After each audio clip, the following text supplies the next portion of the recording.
attracting wealth, the secrets of the millionaire's mind. When I refer to wealth, I mean much more than just money. I've met, and indeed I know, some of the richest people in the world, but some of them have very little of what I'd call real wealth. Some of them are workaholics with little quality time or friends, just looking for the next million. Of course, wealth is partly about having money, but real wealth is good health. Without your health, what use is money? Real wealth to me is having good friends who you can share intimate and pleasurable experiences with, laugh with, who stimulate and fascinate you. Real wealth is feeling happy most of the time. Real wealth is a sense of knowing you're contributing something to the world, that your life is worthwhile. After all, you are unique. Nobody can do things exactly the way you do them. Everyone has special skills they bring to the world, and the fulfillment of that is a wealthy feeling. First of all, I'd like to start by dispelling some myths about money, by perhaps challenging some of your views about money, because before you can truly become richer in the physical world, you're going to have to become richer in yourself. Stop for a moment and ask, what would having more money give you that you don't already have?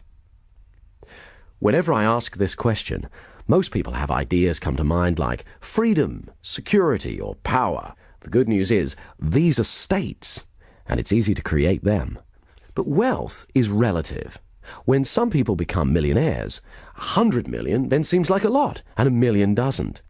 People who think like this can never have enough money. In a sense, they always feel poor inside. The Indian guru Swami Muktananda, upon arriving in America, stood at the airport and said, "They live in paradise, yet they'll never know it." For the next few minutes, I'm going to talk specifically about money, and firstly, why some people are good at creating money and others are not. Many researchers have found the distinction is predominantly in the way that we think. I don't mean intelligence, but thought patterns. Some people have what I call a poverty consciousness. Deep down at an unconscious level, they just don't believe they're worthy of wealth. Or they fill their heads with thoughts about why they're poor, or why life isn't fair, why others have so much more than them. If you've got thought patterns like that, we're going to change them, because this part of the positivity system will help you reprogram yourself so you automatically begin to think more like a millionaire. As the author James Allen says in his book, As Man Thinketh, a particular train of thought persisted in, be it good or bad, cannot fail to produce its results in the character and circumstances. A man cannot directly choose his circumstances, but he can choose his thoughts, and so, indirectly, yet surely, shape his circumstances. Research has shown that a massive proportion of those who suddenly get enormous sums of money, for example from lotteries or inheritance, are great at losing it all very quickly. 80% are actually worse off financially just 2 years later. That's because inside they still feel poor, and the mind has to prove itself right. It can't deviate from its self-image. So if deep down you think of yourself as poor, or if you constantly fear poverty, that's usually what you'll get. In the words of Jim Rohn, if someone hands you $1 million, best you become a millionaire or you won't get to keep the money. You need to have the self-image of someone who deserves great wealth. What we're going to do next will help you develop and install in your mind a prosperity consciousness, which is much more than attracting money. It's a change in your self-image to one of greater harmony, so you begin to notice the abundance that surrounds you, taking so much more pleasure in everything. If someone has money problems, that's usually only a symptom, but not the root cause of the problem. There's something in them that needs to change. This isn't just another get-rich-quick scheme. The positivity system helps you change your fundamental attitudes towards wealth. As the saying goes, give a man a fish, he eats for a day. Teach a man to fish, and he eats for life. So what is money? The earliest system of trade was bartering. Eventually, coins were used to represent the value of things. They were the first IOUs. Then came paper money. A dollar bill is an IOU from the government. They used to print only as many dollar bills as they had gold reserves to support in the bank. However, in the 1940s, the governments of the world decided to abandon the gold standard system. Since then, they've been printing money like it was going out of fashion. So now there's only a fraction of gold in reserve compared to the amount of paper money in circulation.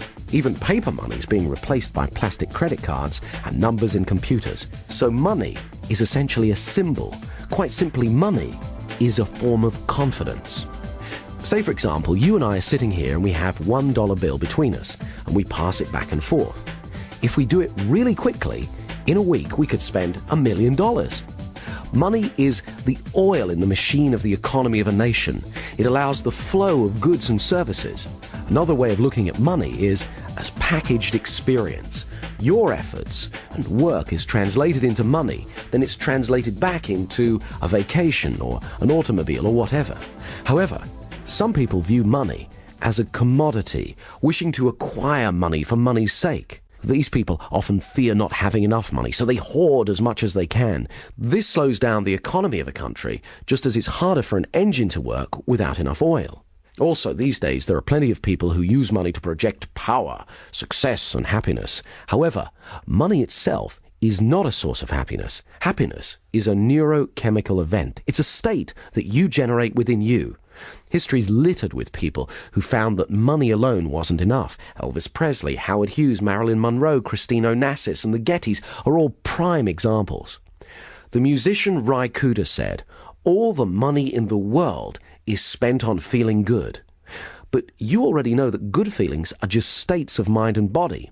So part of the equation of becoming wealthier is simply to cut out the middleman and just have the good feelings that the money would have given you. Some people say, well, I can't feel self-respect or achievement until I have a certain amount of money in the bank. Of course, it's great to have targets and goals, but why don't you make one of them feeling good now? Let's talk about negative thoughts about money. Most people have been programmed with some negative financial limitations. They've been taught things like the Bible says money is the root of all evil. What the Bible actually says is the love of money is the root of all evil. That is the acquiring of money for its own sake.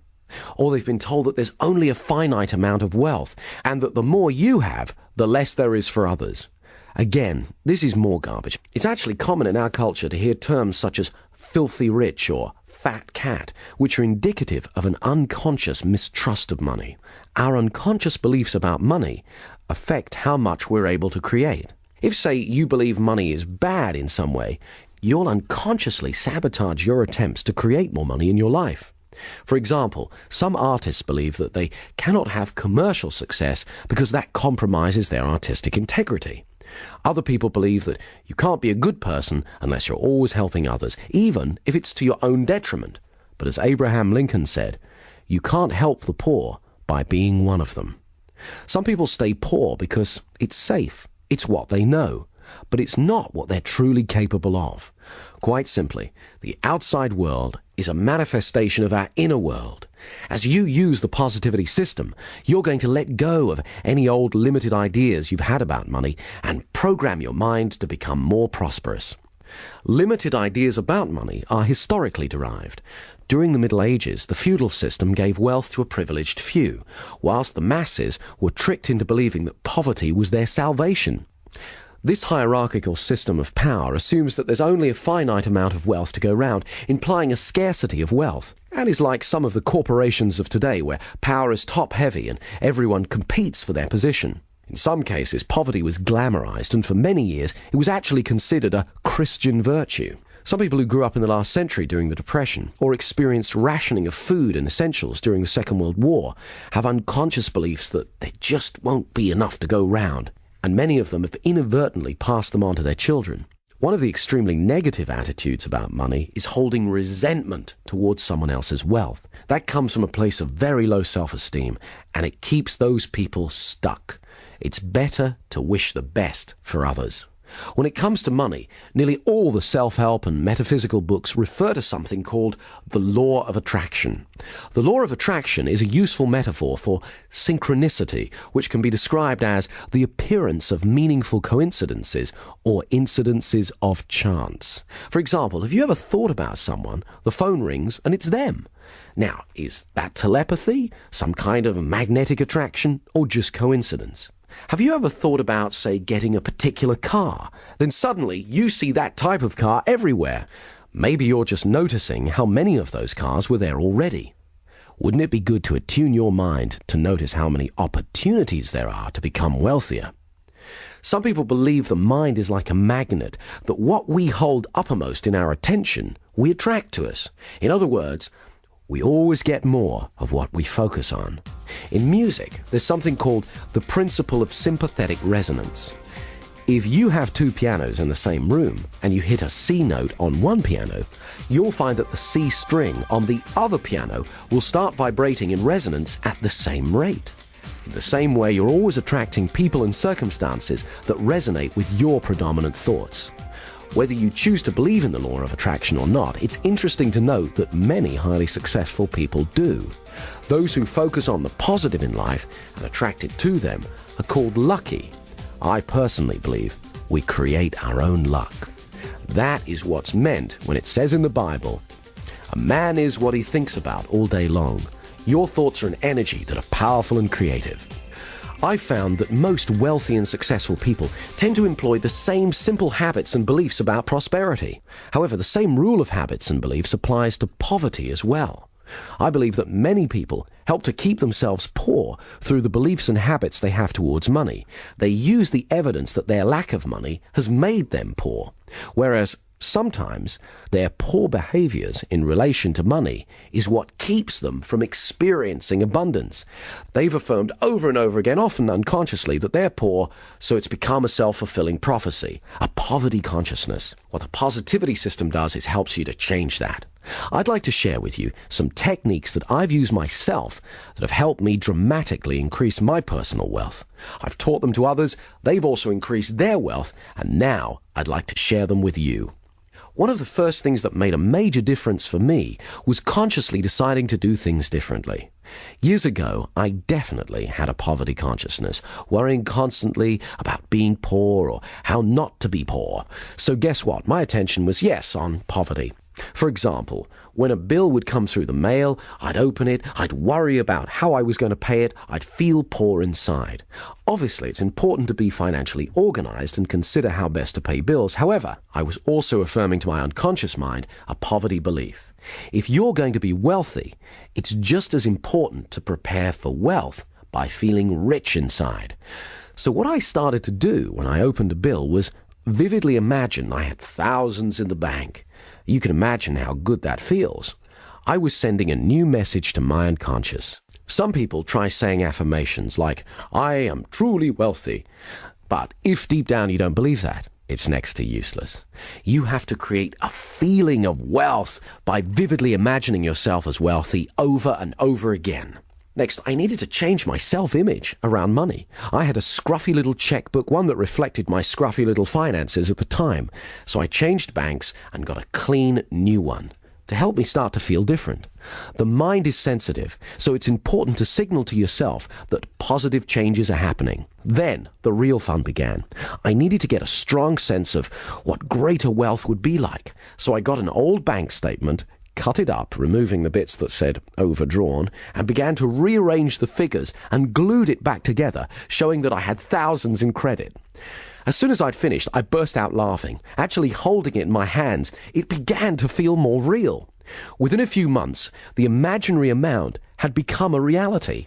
Having that tangible piece of paper, the bank statement, had really helped. So I went about making a scrapbook, collecting pictures of things I wanted, places I wanted to visit, people I wanted to meet. Remember, the mind needs a sensory-rich experience of what you want it to make real for you.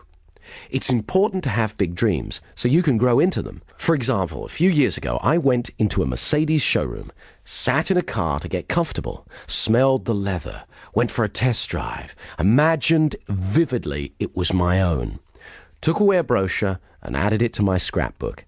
Imagined driving it every day. Pretty soon, I started to see Mercedes everywhere. My mind was now focused on getting me one. And chance favors the prepared mind. So it wasn't long before a bargain came along, and I bought my first Mercedes. As George Bernard Shaw said, "Some men see things and ask why. I dream things that never were and ask, why not?"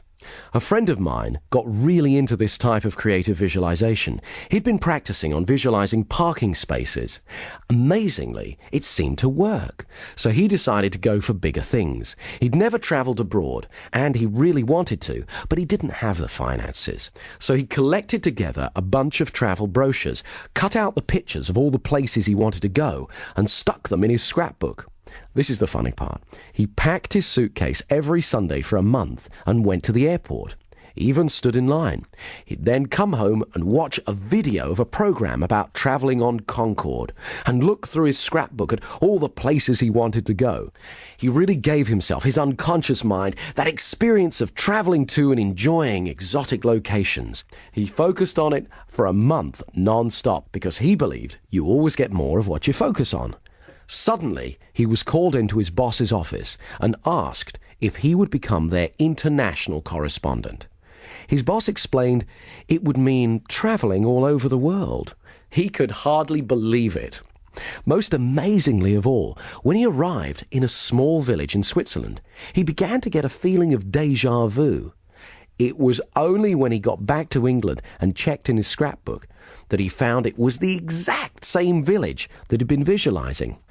Extraordinary as it may seem, I've witnessed many such occurrences similar to this since. I personally have become more skeptical about coincidences and am willing to consider that in some cases it's as though the mind may actually have the ability to attract events, things, or people to us. When I made a TV series about paranormal phenomena, we featured one experiment conducted by a French scientist. He created a robot that moved in a random pattern around the room. Then, he hatched a group of chicks. When a chick's born, the first thing it sees it believes to be its mother. This process is called imprinting. The chicks imprinted on the robot as their mother. Then, he put the chicks in a cage in one corner of the room and switched the robot on. Amazingly, it stopped moving randomly around the room and moved over to the area where the chicks were. There it stayed, moving back and forth. Strong evidence for the existence of what's known as psychokinesis, or in other words, mind over matter. It appeared that the chicks were somehow willing the robot that they believed to be their mother to stay with them. At Princeton University, hundreds of thousands of experiments have been conducted testing human ability to influence machines and physical matter.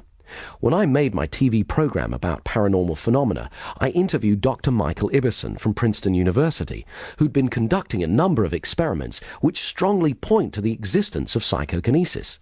Some people are better at it than others, but it's like anything. The more you practice it, the better at it you get. I began to wonder, could it really be possible to literally attract money? What is interesting is that many rich people believe that's how they do it. But how do you do it? It's very simple, but it does take regular practice. You're going to need to rehearse being wealthy, like a method actor would play a part, and do it over and over again. Totally get into that part. Okay, the first thing you need to do is get a scrapbook and start collecting pictures of things that you want, people you'd like to meet, places you'd like to go, things that you really want, anything that you want to bring into your life. Incidentally, it can just be a symbol you desire. Then, go about creating sensory-rich experiences of your goals. If it's a particular car, go about getting a test ride. Then it'll be easier to vividly imagine driving one over and over again. If it's a beautiful house, imagine walking around it until you know every inch of it. The feeling of the carpet, the smell, the texture of the furniture, and so on. Also, be open to feedback from your unconscious mind. When I first imagined owning a Bentley, I was visualizing driving it down the road. But other cars kept bashing into me. No matter how hard I kept trying to get out of the way. I took this to be a warning that, although I could get a Bentley, the cost at the time might be some jealousy. In other words, there was a cost greater than money than I'd foreseen. The next step is, every day, look at your scrapbook. Imagine what it would be like living your desire. See what you'll see, hear what you'll hear, and feel how good it'll feel. Do it as often as you can every day. You may not get instant results. You can imagine how chaotic the world would be if every whim or fancy we ever had suddenly materialized, but you will begin to set the process in action. Okay, I'd like you to stop for a moment and imagine how your life would be different if you are much wealthier. How will you walk? How will you talk? How will you feel? How will others treat you? How will you feel about paying bills? What kind of luxuries will you have? What will you buy? How will it feel better to be earning more money? Think about this every day until you become very comfortable and used to it. Right, next, here are the 20 best ideas that I can give you on how to start increasing your wealth today. Any one of these will make a difference. As you start using more and more of them, you'll move even faster towards a wealthier life, towards the millionaire's mind. Number 1, save first, then spend what you can truly afford. Now, I know this sounds obvious, but poor people do the opposite. They spend what they earn. Often, they spend more than that and wind up affirming their poverty. You have to have a plan and stick to it.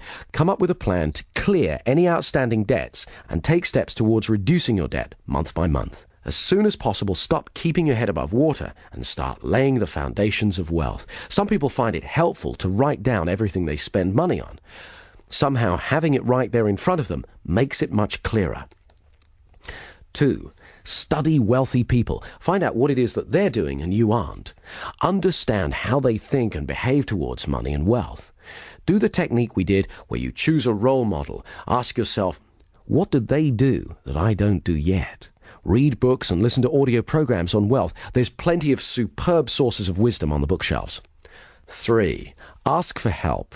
I find that as long as you're polite and respectful, most people are willing to help. There are other reasons why asking is a good practice. It makes other people aware of who you are and lets them know you take yourself seriously. It's a sign of self-worth. It also gives others the pleasure of helping you. Not everyone will offer to help because they don't want to impose. So ask and give them the opportunity and the pleasure of helping. It's good for their self-worth as well. As Charles Givens, the author of Wealth Without Risk, says, if you want to learn about money, learn from somebody who has a lot of it. Many of the most successful people I know have said that they wish more people would have the courage to ask them for advice. 4, do regular visualizations. Create a sensory-rich experience of what it is that you want so your unconscious mind can get a clear idea.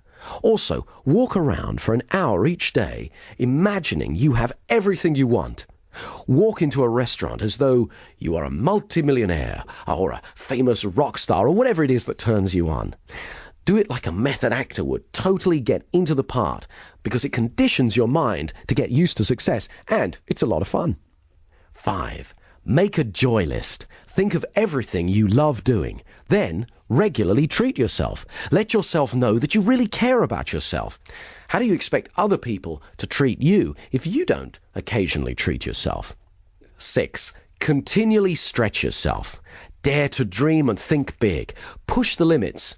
I don't mean take unnecessary risks, but most achievement involves some leaps of faith. You can either choose a life of getting by and surviving, or you can push the boundaries. That's how human beings grow, by stretching. As the saying goes, if you keep doing what you've always done, you'll just get more of what you've already got. Highly successful people are continually stretching themselves. Stretching means moving out of the comfort zone. It's easy to become complacent and get stuck. However, if you continually look for bigger challenges, then you continually grow. It's important to have big dreams so you can grow into them. As Donald Trump says, you have thousands of thoughts every day. You might as well make them big ones. 7, get comfortable with money. Carry an appropriate amount of money. Get used to having it on you. Get comfortable with it. This sends an important message to yourself. One technique I used was to practice writing out checks and paying in slips for millions of dollars until I felt comfortable doing it. Obviously, don't leave them lying around. Doing that process meant that I was able to feel comfortable paying out large sums of money and to paying in large sums of money. So I conditioned myself to become a wealthier person. Far too many people are scared by large sums of money. When you get more money, your financial pressures don't get smaller. They get bigger. But that's the fun of it, because you become a more capable person. You have to be prepared to accept the responsibility. Be ready to play the bigger game. The bigger the challenges, the bigger the rewards. Like mastering any new skill, you do it one step at a time. Rehearse success over and over again, and then have it happen in the real world. Imagine what it's going to be like to be wealthier, so when it happens, it's not overwhelming. It's a pleasure. Number 8, Always give more than you're paid for. That way, other people will have a feeling of value towards you. It was only as long ago as the 60s that Japanese products were generally considered cheap and tacky. The legendary corporate consultant Edwards Deming largely helped in changing that. He developed a strategy that was adopted by the Japanese that focused upon two simple but important ideas: quality control and constant improvement.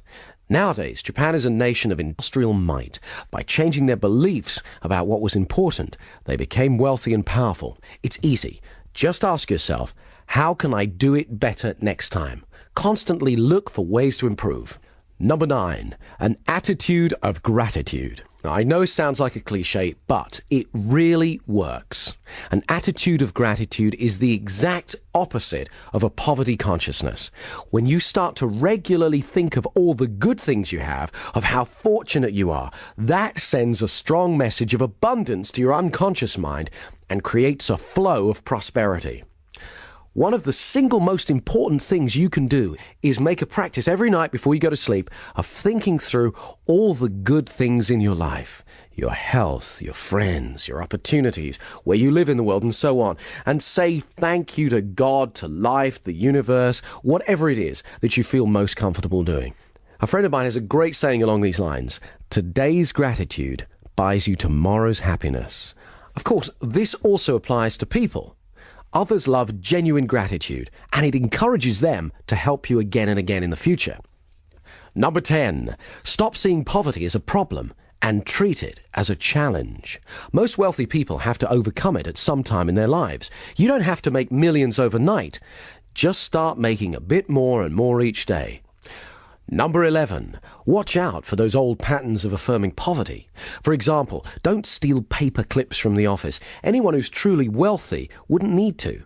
Feel good about paying bills. They're from people who believe that you can pay. They're more symbols or affirmations of wealth.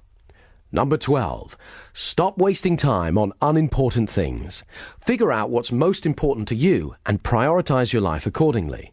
I used to get caught with this one. Let's say your time's worth $100 an hour. Spending 2 hours calling round trying to get a lower price on something of $50 is bad money and time management. Number 13, write down good ideas as soon as they come to you. Very few people actually bother to do this. Keep a pen and paper handy or a pocket tape recorder. That way you won't be discarding your genius. Sometimes one idea could make you $1 million. For example, if you ever had an idea for a product or service, a few months later, you see it being marketed by someone else. What's the difference between you and them? They took action. They made a note of their idea and then they went out and did something about it. 14. Regularly practice the positivity techniques.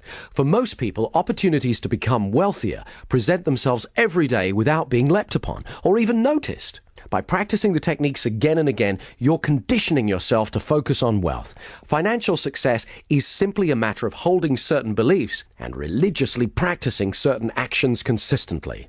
Very few multimillionaires get to be rich by accident. They do it by certain ways of thinking and behaving in the world. Now it's your turn. 15. Make sure you pay yourself.